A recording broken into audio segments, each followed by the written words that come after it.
Hi everyone, I thought I'd bring you along with me today whilst I do this mixed media watercolour and pencil drawing / painting of Zoro from One Piece. This was originally supposed to be just a watercolour painting, and I thought I might use some coloured pencils to maybe enhance a few areas or outline some things. I did not plan on it turning out what it ended up being, and I've got to say, I'm so happy and thrilled with how it turned out. I didn't know I could use colour pencils in that way. I knew they can be used that way, but I didn't know that I knew how to use them that way. So I'm super excited for what I could possibly make in the future. And I want to continue exploring mixing coloured pencils and watercolour more together.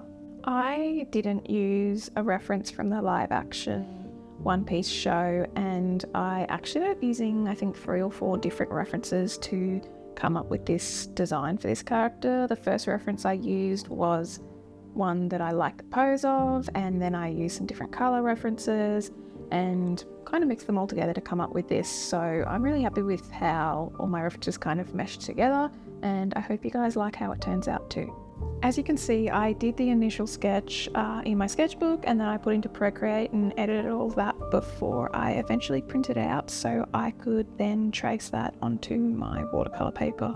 I wasn't too sure of what type of green I was going for in regards to Zoro's hair, so I decided to grab every single green watercolour I own and swatch them all, which was really lovely because turns out I have quite a few green watercolours. I also did swatch some blue ones just to see if I wanted to mix them, but some of these I'd never swatched before, so it was a really nice practice to do. I really liked the colour Terra Verte for the hair, but it's a bit of an opaque colour and I just didn't think it really suited to use that colour for the hair, so I didn't go with that one. This colour that I just swatched, Permanent Green, holy moly, that is so neon and so bright. I thought that was such a fun colour. And the other one that I also really liked was Bamboo Green, which is the one that I just did before this blue, and that was a really nice kind of gentle green. It was super transparent, and I thought that would look really nice. In the end, I thought Hooker's Green was a really nice green, but it was a bit too vibrant, so I ended up actually mixing that with Quinacridone Rose so I could neutralize it a bit, and I really like that mix. So they're the 2 colors that I primarily use for the hair using watercolor, but I do go in later with pencil as well. I will say it now though, hair is not my strong suit, and I didn't really have a plan going in for the hair with this one, and I do feel like that's where I could have probably most improved this drawing, is to have a bit more of a plan with hair, or maybe I just need to practice hair in general. I did also play around with different mixes for the skin tone, so I played around with cool mixes and warm mixes, and then using earth pigments and not earth pigments for the yellow, and eventually I did settle on one. I also did play around with what colour I wanted the shadows to primarily be, and was predominantly choosing between a bit of a warmer purple and a bit of a cooler purple, and then tried mixing that I think with cerulean blue just to see how they played together.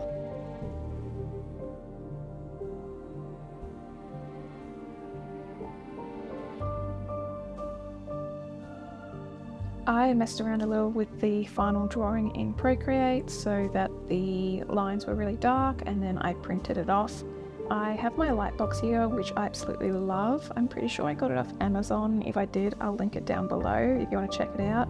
It's A3 and it's huge and amazing, and it lays really flat as well.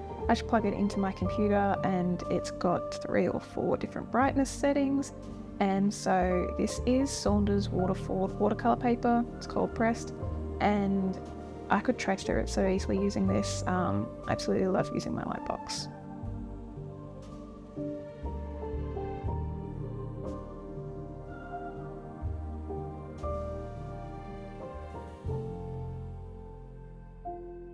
I've been using Saunders Watercolours watercolour paper for quite a few years now, and this pad is definitely not new.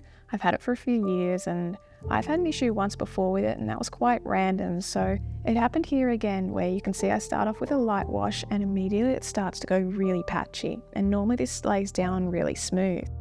I'm not sure why this happened, and I still have a few pieces of paper left on this pad, so it'll be interesting to see what happens when I do use them, but it does make me hesitant because I don't want to go through all the setup to have to restart again like I've done today.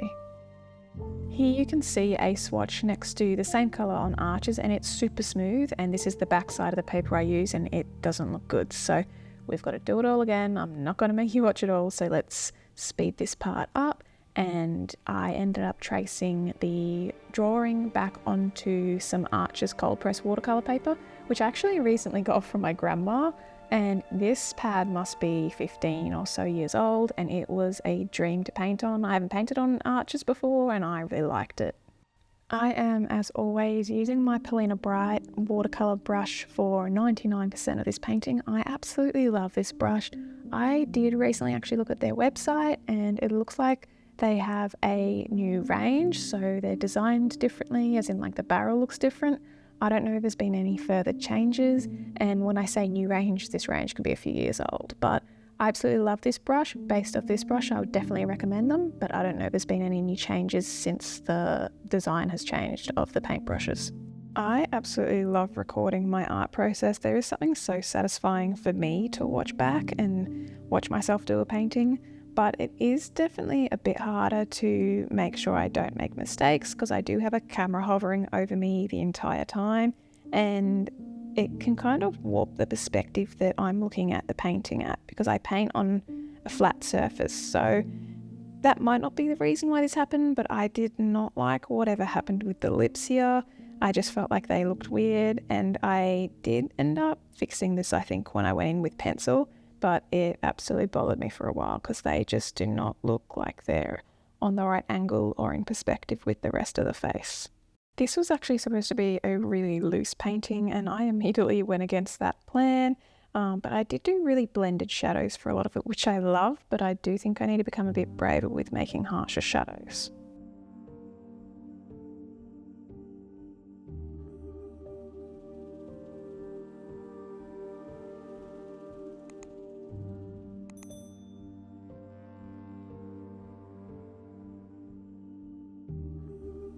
I would cover the painting up with just a bit of printer paper and move the board that I had it taped to another area, because I also use my art desk as my work desk.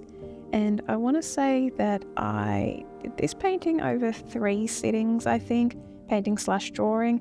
And I also started using this angle to film a bit, and that's because it allows me to lean over the artwork a bit more.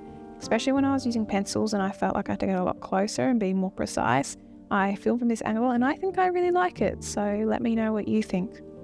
So this is when I first started going in with pencils, and initially I thought I was just going to define the eyes a bit and do a little bit of work on the lips, and then I just went way too intense with the lips. Now I do like how they look, but they look really stark just as they are with no other pencil on.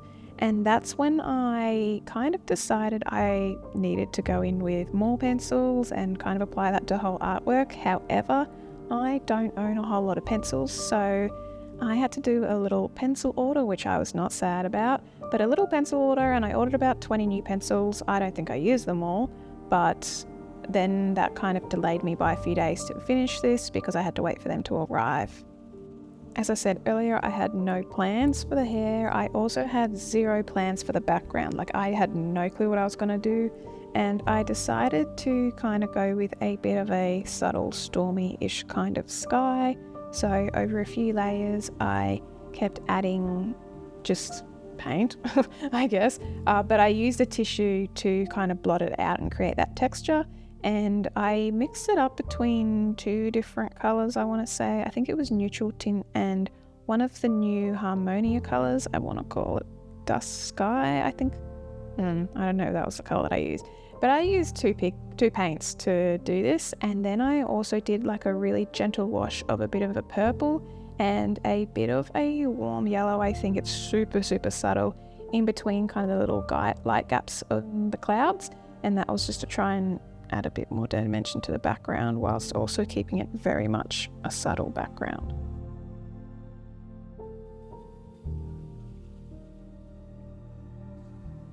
This is where my new pencils arrived, so I was able to keep on keeping on with using them. I did do a whole swatch out of all the colours I got before this, and that was super, super helpful. But I have to say, and I don't know what inside my brain clicked. And look, I'm not saying that I'm amazing or the best at using coloured pencils, but something about this really worked, in my opinion. And I shocked myself, in a good way, at how I use these pencils, how I laid it down. I'm just really happy with how it turned out. I did not expect myself to be able to complete this artwork in this way. I did not intend to do or use coloured pencils like this.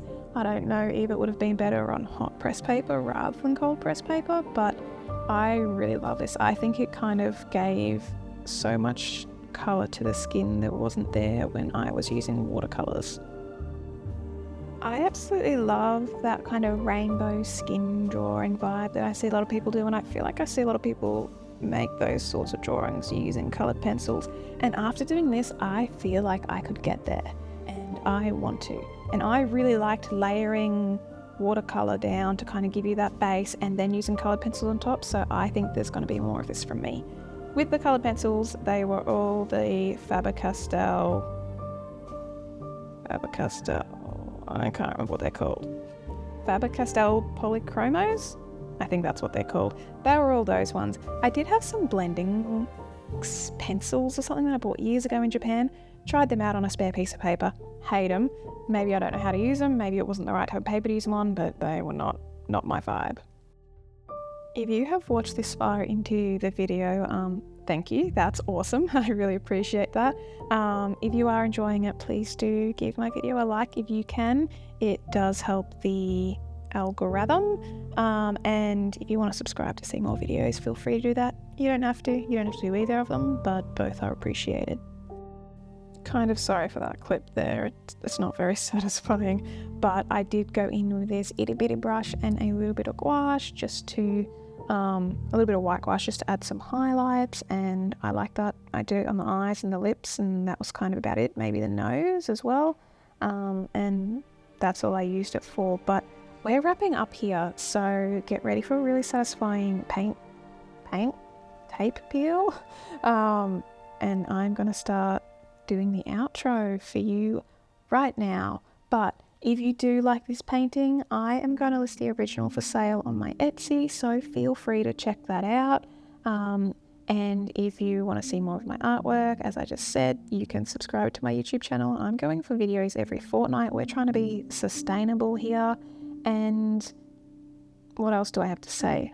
My Instagram, my TikTok, all those things linked down below if you're interested. If not, thank you for joining me. Thank you for hanging out. Enjoy the last few final clips of this painting, and you will see some close-ups of the final piece of artwork at the end. So thank you so much, guys. Have an amazing day, and hopefully I will be talking to you in 2 weeks.